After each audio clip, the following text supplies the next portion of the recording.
Welcome to BRK legal. నేను miss via Varma. ఈరోజు మనతో పాటు స్టూడియోలో ఉన్నారు కంటెస్టెంట్ ఎమ్మెల్యే యు రాజేంద్ర గారు. నమస్కారం అండి. నమస్కారం మేడం. Thank you. మీ బీఆర్కే న్యూస్ లీగల్ అడ్వైజర్ మీరు మాకు ఒక కామన్ అంటే ఈ సమస్యలు ప్రజల దొరికి చాలా తక్కువ వెళ్తుంది. ఇది చాలా పెద్ద మంచి ప్రోగ్రాం మీరు మాకు అవకాశం ఇచ్చారు మాట్లాడడానికి అవకాశం ఇచ్చినందుకు చాలా థ్యాంక్ యూ. అండ్ నేను ఇప్పుడు అడగబోయేది ఏంటంటే, మన హైదరాబాద్ కావచ్చు, ఆంధ్ర కావచ్చు, ఏ సిటీ చూసుకున్నా ఆటో ఈజ్ కామన్. ఆటోలో ప్రతి ఒక్కరూ ప్రయాణం చేస్తున్నారు. ఆటో ఫైనాన్షియల్గా తీసుకుని ఒక కుటుంబాన్ని రన్ చేస్తున్నాడు ఆటో డ్రైవర్. అతను ఒక యాక్సిడెంట్లో చనిపోయిన తర్వాత అది ఫైనాన్స్లో తీసుకుంటారు కాబట్టి ఆ ఆటో అనేది వైఫ్కి చెందుతుంది, లేదంటే రిలేటివ్స్కి, లేకపోతే వాళ్ళ రిలేటివ్స్కి చెందుతుంది. కానీ ఫైనాన్షియల్ వాళ్ళు ఏం చేస్తున్నారంటే వాళ్ళు పట్టుకుని వెళ్ళిపోతున్నారు, ఈ ఆటో మాది, మీరు ఇంకా ఫైనాన్స్ కట్టలేదు అనేసి. దీని మీద మీరు చెప్పే సమాధానం ఏంటండి? ఫస్ట్ అయితే ఈ ఆటో అనేది ఒక కామన్ మ్యాన్, చాలా అంటే uneducated persons, 10th class fail ఉన్న, ఎంప్లాయ్మెంట్ దొరకక ఈ ఆటో ఒక 50,000 అట్లా జమ చేసుకొని ఫైనాన్సర్ దగ్గరికి వెళ్తారు. ఆ ఫైనాన్సర్ ఏంటంటే గవర్నమెంట్ ఇక్కడ ఫైనాన్స్ చేయదు ఈ ఆటోల మీద. ఎందుకంటే అతని దగ్గరికి ఐటీ ఉండాలి, బ్యాంక్ స్టేట్మెంట్ క్లియర్గా ఉండాలి, ఒక 6 months స్టేట్మెంట్ ఉండాలి, ఇవన్నీ ప్రాసెస్ ఉంటాయి కాబట్టి టైం పడుతుంది కాబట్టి అతని దగ్గరికి ఇయ్యరు వాళ్ళు. అయితే వీళ్ళు ఏం చేస్తారు, ఒక ఫైనాన్సర్ ప్రైవేట్ మార్వాడి ఫైనాన్స్ 99% ఇలా మార్వాడి ఫైనాన్సర్స్ ఉంటారు. వాళ్ళు ఏం చేస్తారంటే ఇక్కడ షోరూమ్ వాళ్ళతో టైప్ ఉంటారు. అయితే వీళ్ళు ఏంటంటే ఈ షోరూమ్ వాళ్ళతో టైప్ ఉండి వీళ్ళు ఈ ఆటో తీసుకోవాలంటే దాని రేట్ యాక్చువల్లీ ఆటో రేట్ వచ్చేసి 2,80,000 ఉంటుంది. పర్మిట్ రేట్ వచ్చేసి 2,50,000 ఉంటుంది. టోటల్లీ 5,30,000 ఆటో రేట్ ఉంటుంది. అయితే ఈ 5,30,000 ఆటో రేట్కు వీళ్ళు ఫైనాన్స్ చేస్తారు.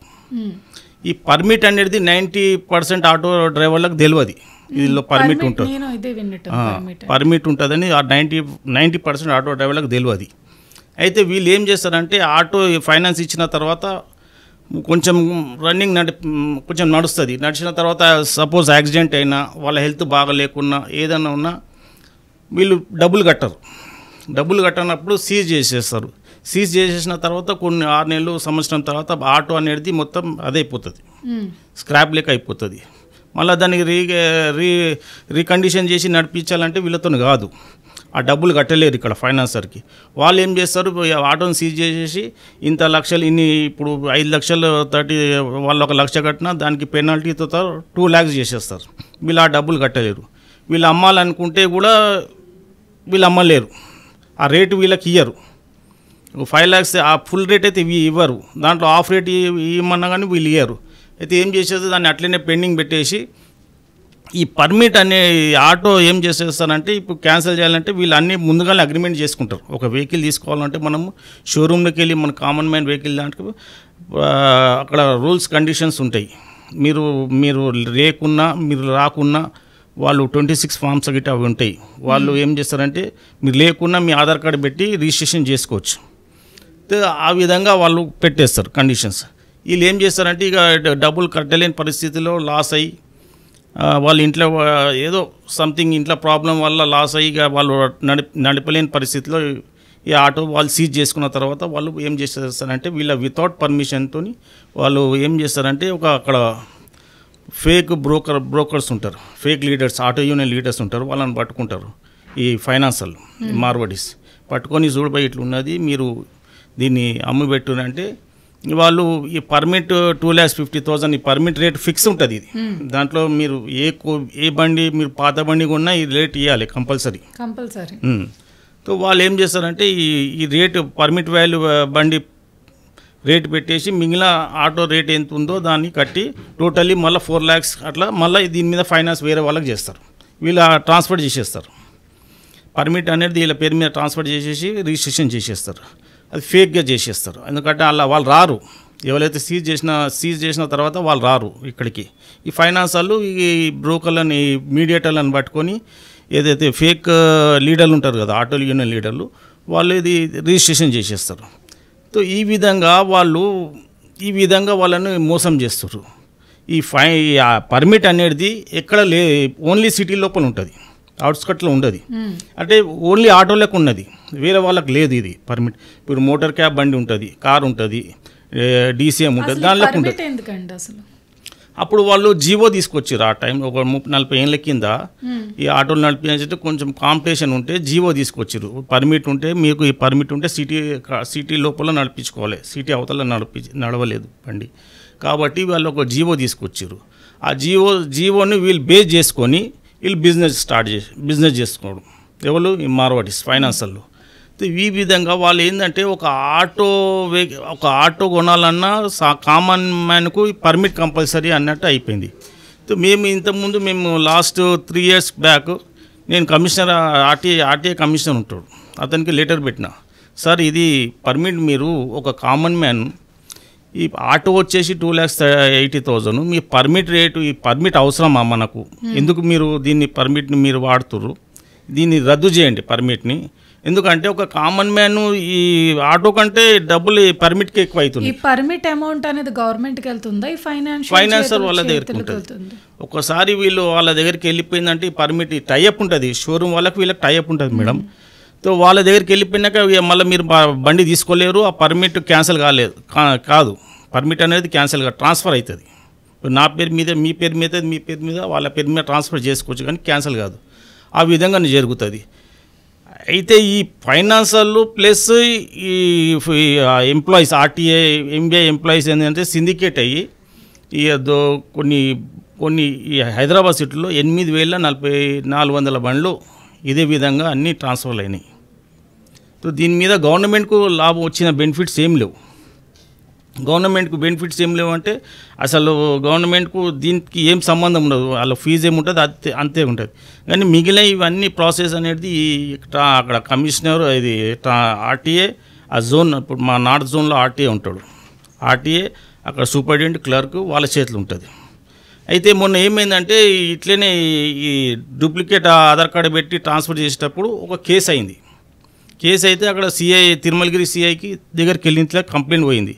కంప్లైంట్ పోతే ఆ ఒక్క కంప్లైంట్ పట్టుకొని ఆయన ఏం చేసిందంటే వాళ్ళని ఒక్కరిని పిలిపించి మాట్లాడి, నీ మీద కేసు ఉంది, ఆయన కేసు బుక్ చేస్తే మిగిలిన అందరు ఫైనాన్సర్లు వాళ్ళు ఎంతమంది అయితే ఉన్నారో వాళ్ళందరూ వచ్చి అతనికి కాంప్రమైజ్ అయ్యి డబ్బులు ఇచ్చి, శ్రవణ్ కుమార్ అని సిఐ ఉండే, కొన్ని లక్షల డబ్బులు ఇచ్చి దాన్ని కేసుని అక్కడనే అది చేసేసారు.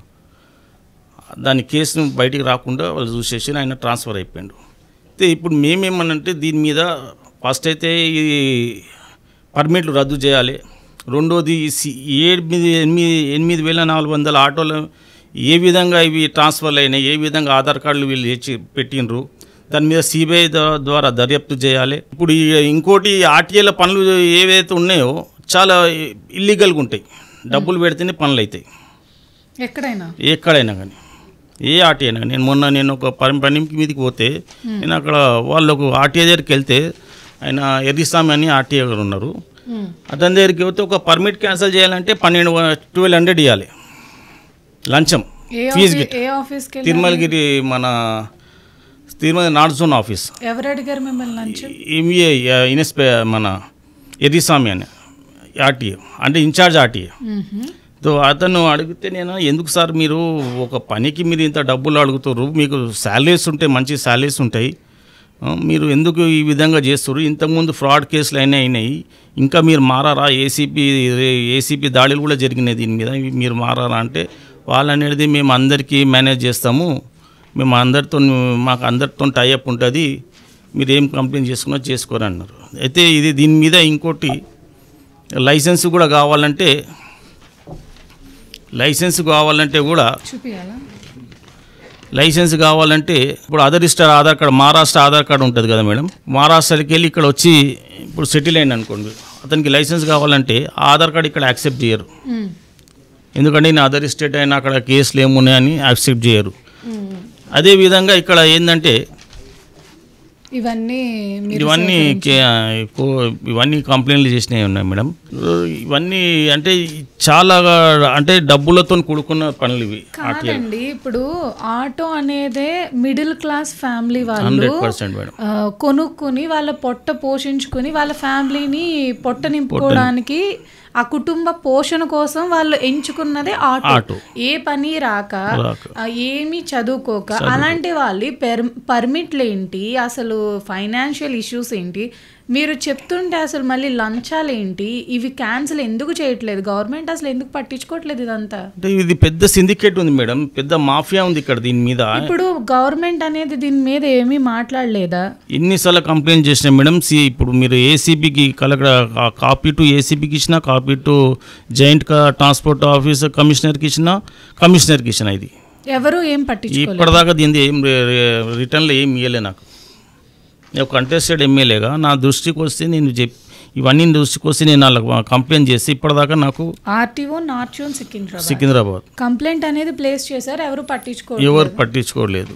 ఏమని అంటుంటే లంచాలు అడుగుతున్నారు. అంత లంచాలు మీరు ఏంటంటే మేము అందరినీ కాంప్రమైజ్, అందరికీ డబ్బులు ముట్టుతాయి, మేము అందరితో టైఅప్ ఉంటాము, మీరు ఏమైనా చేసుకోరే అనే మాట తప్ప వేరే మాట మాట్లాడతలేరు. అదేవిధంగా ఈ ఆటో అనేది మీరు అన్నట్టు ఇప్పుడు ఒక కామన్ మ్యాన్ మేడం, అతనికి అసలు అతనిది నెత్తురు అనేది చెమటగా మార్చి అసలు అతను ఆటో డ్రైవర్ రోడ్డు మీదకి వెళ్తే మళ్ళీ రిటర్న్ వస్తాడని నమ్మకం ఉండదు. వాళ్ళ ఫ్యామిలీలు ఎంత ప్రాబ్లం ఉంటాయంటే ఇక చెప్పొద్దు. అసొంటి వాళ్ళతో కూడా వీళ్ళు ఈ విధంగా వాళ్ళతో ఫైనాన్సర్ ఒకటి వాళ్ళకి డబ్బులు కట్టకపోతే వాళ్ళు ఉంచుకుపోతారు డబ్బు. మళ్ళీ ఇక్కడికి వచ్చిన తర్వాత వీళ్ళు రోడ్ల మీద ట్రాఫిక్ వాళ్ళు ఎంత వాళ్ళకి సపోర్ట్ చేస్తారంటే ఇక ఫైనాన్సర్లు ఉన్నారు కదా, ఇప్పుడు ఆటో డ్రైవర్కి ఏమైనా అయితే ఆటోని వాళ్ళు తీసుకుని వెళ్ళిపోతారా? అంటే అదే రూలా? వాళ్ళ ఇంట్లో వాళ్ళకి వాళ్ళ ఫ్యామిలీకి ఇవ్వడం ఏముండదా? ఏముంటుంది మేడం, డబ్బులు కట్టకపోతే సీజ్ చేసేస్తారు. మీరు డబ్బులు కరెక్ట్ కడితే వాళ్ళ మిసెస్ పేరు మీద ట్రాన్స్ఫర్ అవుతుంది. మీరు డబ్బులు కట్టలేరు అనుకో, ఇప్పుడు చేసే వాళ్ళే లేనప్పుడు మీరు వాళ్ళ మిసెస్కి ఎటుకెళ్ళి డబ్బులు కడుతుంది మేడం.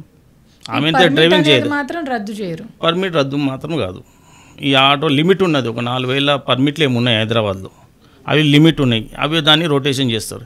ఈ పర్మిట్లు ఎందుకు అని మేము ఇష్యూ తీసుకున్నాం. ఈ పర్మిట్లు ఏందిరా నాయన, ఈ కార్లకు పర్మిట్ లేదు, దేనికి పర్మిట్లు లేదు, ఈ బస్సులకు పర్మిట్లు అంటే అది ఈజీగా వచ్చేస్తుంది మనకు. మనం ఒక మోటార్ క్యాబ్ వెహికల్ తీసుకున్నాం అనుకో, అలా రిజిస్ట్రేషన్ చేసుకుంటే పర్మిట్ కూడా ఇచ్చేస్తారు. దానికి ఇవన్నీ రూల్స్ రెగ్యులేషన్స్ అండ్ కొత్త పర్మిట్ ఇస్తారు. తెలంగాణలో నడిపించాలంటే తెలంగాణ పర్మిట్ ఇస్తారు, ఆల్ ఓవర్ ఇండియా పర్మిట్ కావాలంటే ఆల్ ఓవర్ ఇండియా పర్మిట్ ఇస్తారు మీకు. కానీ ఈడే స్పెషల్లీ ఆటో గురించి దాంట్లో ఆటో పర్మిట్ కావాలి, మీటర్ సీల్ కావాలి, ఇవన్నీ ఉంటాయి దీంట్లో మళ్ళీ స్క్రాప్ 15 years బండ్లను స్క్రాప్ చేయాలి ఆటోలు. ఏ బండి అయినా ట్రాన్స్పోర్ట్ బండ్లు 15 years బండ్లు స్క్రాప్ చేయాలి. ఈ ఆటోల మీద ఈ పర్మిట్ రద్దు చేయాలి మా డిమాండ్ మేడం. నేను ఒక కంటెస్టెడ్ ఎమ్మెల్యేగా, అదేవిధంగా తెలంగాణ ఉద్యమ ఫోరం తరపు నుంచి పూర్తి మద్దతు ఈ ఆటోల రద్దు గురించి మేము ముందుకు వస్తాము. అదేవిధంగా ఏదైతే తెలంగాణ మేము అనుకున్నామో, తెలంగాణ వస్తే ఉద్యమకారులకు జీవితాలు అయితే అనుకున్నాం, కానీ తెలంగాణ వచ్చినది 10 ఏళ్ళ ఏనాడు కూడా కేసీఆర్ ఈ ఆటోల గురించి, ఎందుకంటే వాళ్ళు వంట వార్పు ప్రోగ్రాంలు చేసిండ్రు, రోడ్ల మీద ధర్నాలు చేసిర్రు, బండ్లు పక్కన పెట్టేసి వాళ్ళ దిన్నమంతా వాళ్ళ కొన్ని రోజులు తెలంగాణ నుంచి పోరాటం చేశారు. ఏనాడు కూడా పట్టించుకున్న పాపన పోలేదు టీఆర్ఎస్ ప్రభుత్వం. ఇప్పుడైనా మేము మన రేవంత్ రెడ్డి గారు ఈ ఆటోలో పర్మిట్ల మీద వాళ్ళ ట్యాక్సీల మీద తగ్గిస్తాం, మాఫ్ చేస్తాం, ఎందుకంటే ఫ్రీ బస్సులు పెట్టారు కాబట్టి వీళ్ళకి కొంచెం కన్సిడర్ చేద్దామని ఆలోచన చేసి పిలిపించిండే, కానీ అది కూడా ఫెయిల్ అయింది. అది ఎందుకంటే వాళ్ళ కొంచెం యూనియన్ లీడర్లు ఒకళ్ళు కొంచెం కాంగ్రెస్ పార్టీ యూనియన్ లీడర్లు ఉంటారు, దీంట్లో టీఆర్ఎస్ పార్టీ బీజేపీ యూనియన్ లీడర్లు ఉంటారు. ఇక వీళ్ళందరూ ఒక జాగాలకు వచ్చి కనుకూలంగా వీళ్ళు మాట్లాడకుండా ఆ మీటింగ్ని డైవర్ట్ చేశారు. కాబట్టి మేము రాబోయే రోజులలో ఈ పర్మిట్ క్యాన్సిల్ గురించి ఈ సీఎం గారికి మరియు పొన్నం ప్రభాకర్ ట్రాన్స్పోర్ట్ మినిస్టర్ గారికి మేము వెళ్ళి విజ్ఞప్తి చేసి, అదేవిధంగా ఈ రద్దు గురించి దీంట్లో చేసే అవకతవకల గురించి వాళ్ళ ముందు డిక్లేర్ పెట్టి ఈ రద్దు చేయాలని మా డిమాండ్ ఉంటుంది. వాళ్ళతో మేము కలిసి పోరాడతాము. అది రద్దు చేసే వరకు మేము మా తెలంగాణ ఉద్యమ ఫోరం తరపు నుంచి మా కమిటీ తీయాల. ఈ కమిటీ అనేది ఉద్యమ ఫోరం అనే కమిటీ అనేది మొత్తం తెలంగాణ వైడ్గా తిరుగుతుంది, ప్రోగ్రాంలు చేస్తుంది. పూర్తి మద్దతుగా వాళ్ళ వెంట తిరిగి మేము వాళ్ళకు సహకరిస్తాము. వాళ్ళ రద్దు చేసే వరకు మేము వాళ్ళతో సహకరించి వాళ్ళతో ఉంటామని. తప్పకుండా రాజేంద్ర గారు, బీఆర్కే ఎప్పుడు మీకు తోడుగానే ఉంటుంది. ప్రతి కామన్ మ్యాన్కి, ప్రతి వ్యక్తికి బీఆర్కే ఎప్పుడు సపోర్ట్గానే ఉంటుంది. బీఆర్కే సపోర్ట్ ఎప్పుడు మీకు ఉంటుంది. Thank you. ప్రతి ఒక్కరికి ఏదో ఒక సమస్య వస్తుంది.